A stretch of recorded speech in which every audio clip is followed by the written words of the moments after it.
Good morning. This is Ronald Miller. I'm with Seniors Making a Difference, and this morning I'm going to be speaking with Honorable Judge Mark Stiles Jr., and he's going to be talking with you about the importance of understanding the instruments that can be used to keep you out of probate. So, Your Honor, if you'd like to kick it off, right? All right. It's time to start rolling. Appreciate it. It's always a pleasure being with you, Mr. Miller. As you stated, I am Mark Stiles Jr. I'm currently the probate judge for Jackson County. I've only been a judge for a little bit less than a year. Was appointed last summer, 2016.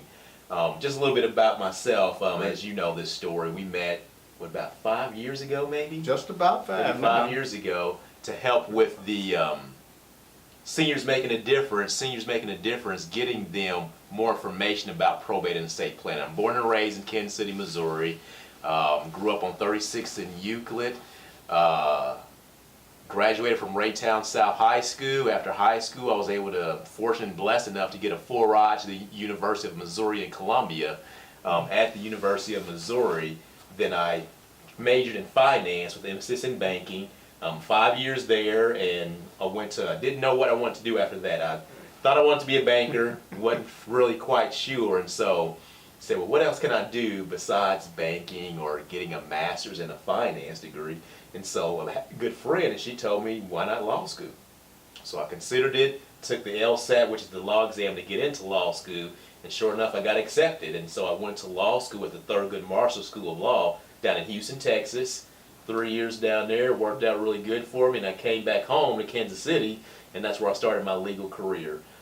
Since I've been back in Kansas City, I've worked with the Hardwick Law Firm, I've worked with the Jackson County Public Administrator, and I've also worked with the Shook, Hardy, and Bacon. And at all those places, I was able to really hone my skills in probate and estate planning, and so that's kind of how I got into probate.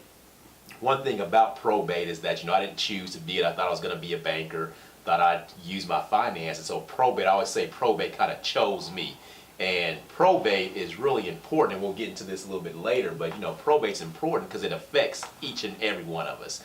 All of us have an estate plan, and we'll get to that eventually, but we got to know who's in control of the estate plan. Is it the state of Missouri, or is it ourselves? So that's just kind of a little bit about my personal background on how I got to the bench where I'm at now. Very good, very good. So, well, with that being said, I guess we can just get right on into it about what is probate, and then everybody will finally get a chance to get started on what they need to do. Got it.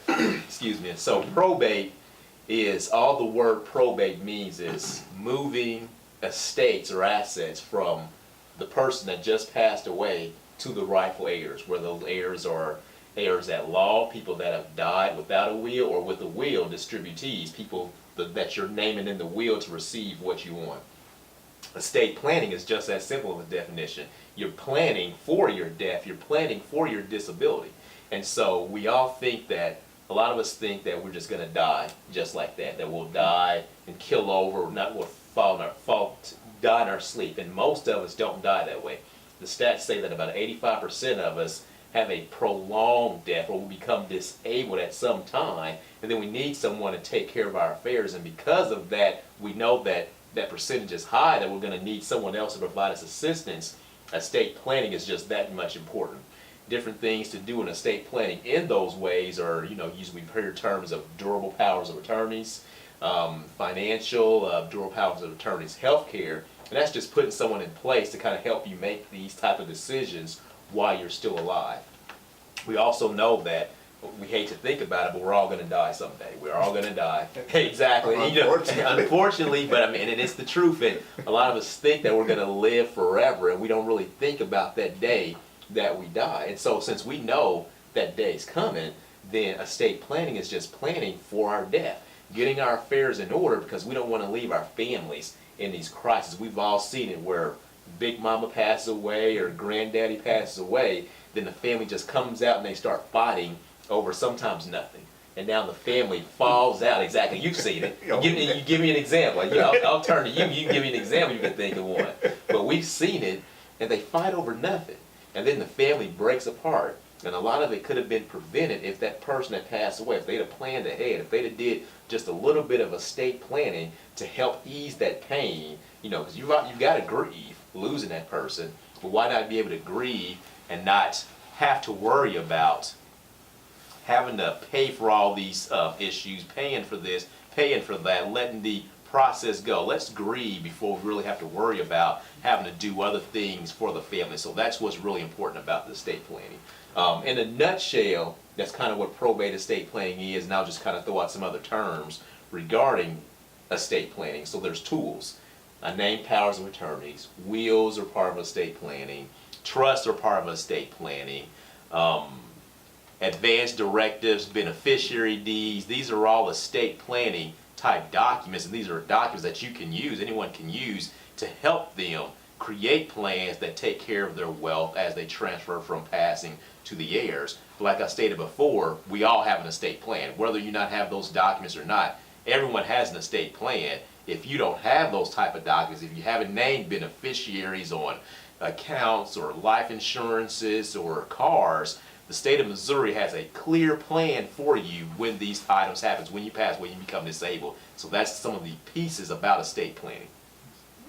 Well, you know, as you probably remember, after one of your presentations that you did, Mr. Lewis Duguid Yep. did an article about it. Yes. And in that article, he made mention that Ajama Webster, who is a treasurer of our organization, said, you know, this should be incorporated into everybody's family reunion. Yeah.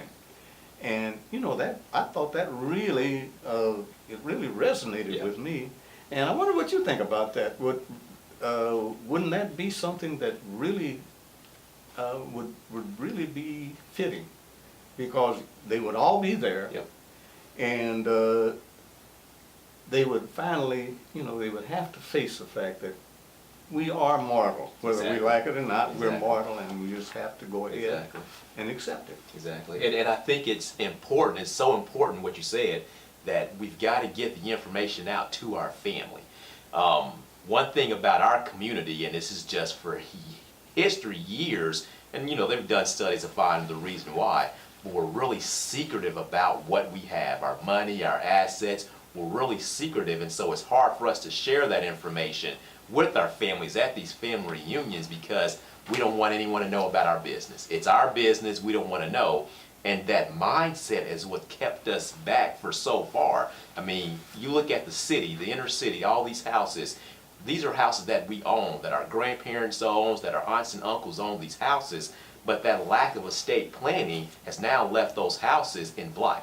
When they passed away, now there was no transfer on death beneficiaries for these homes. And so because of that, these houses either remained empty or the other family members that lived in these houses could not get the financing they need to do the repairs, fix the roof because the house wasn't in their name.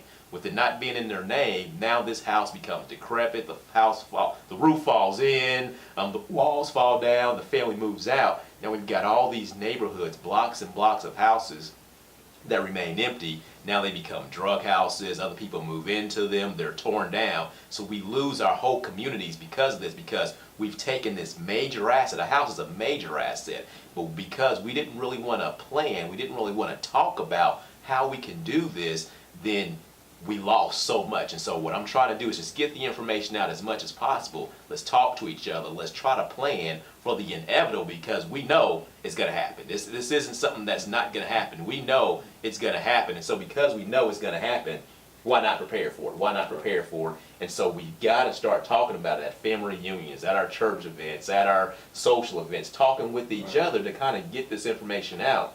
Kind of what I talk to people about is different ways to just preserve your wealth.